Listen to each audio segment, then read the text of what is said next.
আসসালামু আলাইকুম। আমি ডক্টর ফারজানা হাসিন মুক্তি, সিনিয়র কনসালটেন্ট হিসাবে চট্টগ্রাম এভারকেয়ার হসপিটালে গাইনি অ্যান্ড অবস ডিপার্টমেন্টে কর্মরত রয়েছি।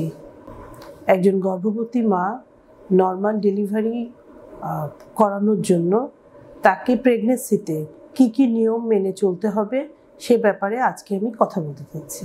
আমাদের এখানে যেসব গর্ভবতী মায়েরা আসেন প্রত্যেকেরই ইচ্ছা থাকে তার ডেলিভারিটা যাতে নর্মাল হয়, এবং আমাদের এখানে আমরা যেটা চেষ্টা করি সেটা হচ্ছে আমাদের আউটডোর ইনডোর।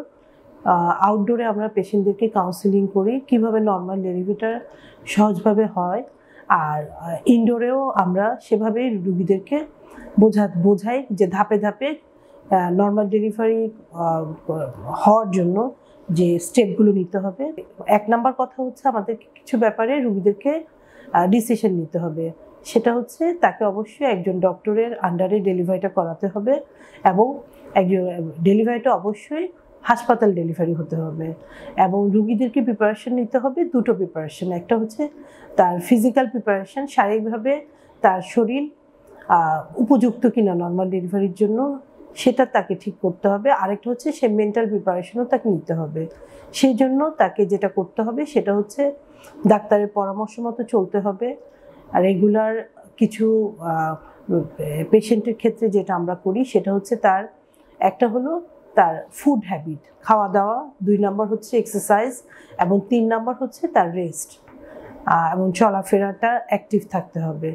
এবং ফুডের ব্যাপারে আমরা সাধারণত প্রেগনেন্সিতে পেশেন্টদেরকে প্রোটিন রিচ ডায়েট, যেমন মাছ, মাংস, ডিম, দুধ এগুলো খাবে। একটা সুষম খাদ্যাভ্যাস তাদেরকে মেনে চলতে হবে, এবং তাদের 12 থেকে 14 গ্লাস পানি তারা খাবে, এবং তার বাউল হ্যাবিট, মোট কথা কোষ্ঠকাঠিন্য থাকতে পারবে না।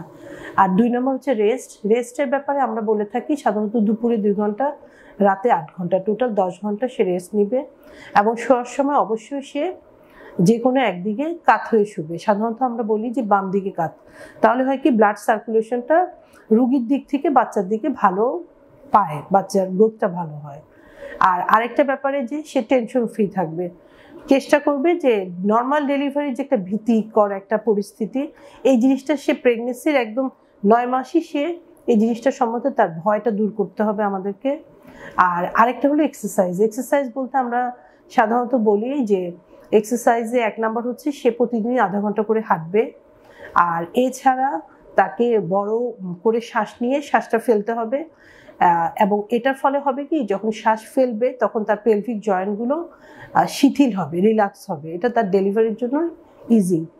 আর এছাড়া যাদের বাসায় লো কমোড আছে, লো কমোডটা তারা ব্যবহার করতে পারে দিনে একবার, অথবা লো কমোডের মতো করেই পা হাঁটু গেড়ে মাটিতে বসবে। এটাতে হবে কি ওর জয়েন্ট যেগুলো যে নর্মাল ডেলিভারির জন্য যে জয়েন্টের যে শিথিলতা লাগে, রিল্যাক্স হতে হয়, সেটার জন্য একটা এক্সারসাইজ হিসাবে কাজ করে। আর যেটা হচ্ছে সেটা পুরো প্রেগনেন্সিতে তাকে মাথায় রাখতে হবে যে আমি যেহেতু নর্মাল ডেলিভারি চাচ্ছি, আমাকে ডাক্তারের পরামর্শ মতো চলতে হবে, এবং তার সাথে তার জন্য কোনো প্রেগনেন্সি রিলেটেড কোনো মেডিকেল ডিসঅর্ডার যাতে না থাকে। যেমন ডায়াবেটিস হলে যেটা হয়, ডায়াবেটিসের বাচ্চা কিন্তু বড় হয়, বাচ্চার সাইজটাও এটার উপর ডিপেন্ড করে। বাচ্চা যদি এক্সেসিভ ওয়েট হয় তখন কিন্তু আমরা নর্মাল ডেলিভারি আর অ্যালাউ করতে পারি না। আর এছাড়া যে ব্যাপারটা আমাদের মাথায় রাখতে হবে সেটা হচ্ছে অনেক সময় ফুল নিচের দিকে থাকে, প্লাসেন্টা রিলেটেড যদি কোনো কমপ্লিকেশন থাকে তখন কিন্তু আমরা নর্মাল ডেলিভারি অ্যালাউ করি না।